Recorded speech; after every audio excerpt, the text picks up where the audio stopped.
waxaan rabaa caawa halka inaan dadka reer Puntland iyo dadka Soomaaliyeedba u sheego inaan u taaganahay qabashada xilka dawladda federaalka Soomaaliya. shaqadaas muddada 3 sano aan soo waday aniga iyo asxaabtayda iyo dhammaan dadka Soomaaliyeed ee wanaaga jecel waxaan rajaynayaa in ay miro dhasho. waxaan halka baaq uga dirayaa dhammaan musharaxiinta madaxweynaha u sharaxan ee heer federaal inay ku mudoobaan in maamulka hadda jira la bedelo.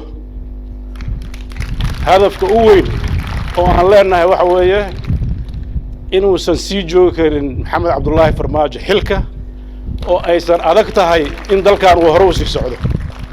hadafka koowaad oo aan leeyahay waa kaas. waxaan rabaa inaan kala shaqeeyo cid kastoo hadafkaas leh.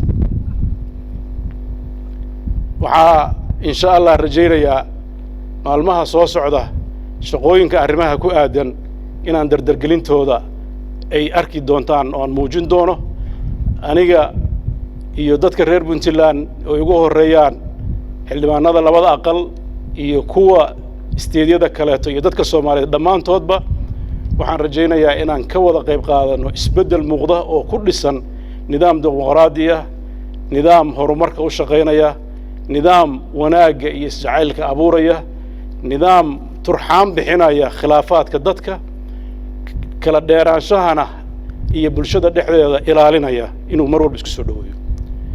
runtii mabda bay iga tahay hanaanka dawladda hadda uu Maxamed Cabdullaahi Farmaajo uu ku waday dalka inuusan ku sii soconayn oo in laga bedelo ay waajib tahay. cid kasta oo mabaadiidaas lana waa dad aan saaxiib ku noqon karno siyaasadda. dabcan tartan baa jiri doona. waxaan rajaynayaa cid khayr qabta oo dhammaan musharaxiinta u tartamaysa si midaysan inay uga shaqeeyaan inuu tartan hufan oo degan oo xalaala inuu dhaco. cid kasta oo aan isaga ahayn ku soo baxdana gacan lagu siiyo sidii horumar loo sameeyay. maxaa yeelay isku dayga inuu kursiga sii fadhiyo hadda uu joogo iyo isku dayga inuu intuu dadka siro mar labaad uu dib ugu soo noqon rabo labadaba waa dhaawac weyn waxay ku tahay Soomaaliya deganaanshaheeda iyo midnimadeeda. marka arrintaas waxaan rabaa xildhibaanada cusub ee Soomaaliyeed meel kasta ka soo baxay inay aad ugu baraarugsanaadaan. halkaan ayaan caawa campaign-kayga ka bilaabay. wax badan oo qarin jireen horaan u sii sheegi doonaa hadda kadib waqtigeeda. aad baan u mahadsantihiin. wassalaamu calaykum waraxmatullaahi wabarakaatuh.